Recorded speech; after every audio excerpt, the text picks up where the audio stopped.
মুসা আলাইহিস সালাম জন্মের পরেই উনার মা বাক্সবন্দি করে ওনাকে আল্লাহর হুকুমে নদীতে ফেলে দিল। সবচেয়ে বড় নিকৃষ্ট কাফের ফেরাউনের বাড়িতে লালিত পালিত হইল।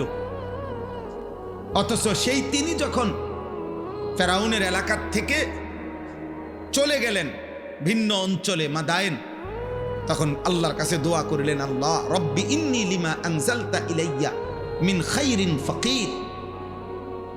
আল্লাহ, আমি এক অসহায় ভিন দেশে আসছি, আমার এখানে কেউ নাই, আপনি আমার কাছে যা দিবেন এই মুহূর্তে আমার খাদ্য আশ্রয় সবটার প্রতি আমি বড় ফকির, আমি বড় অভাবী, আমি আপনার দিকে মুখাপেক্ষী। তাহলে এই ছোট্ট জন্মের পর থেকে যে ফেরাউনের ঘরে লালিত পালিত হলো, অথচ তিনি আল্লাহ চিনলেন কেমনে?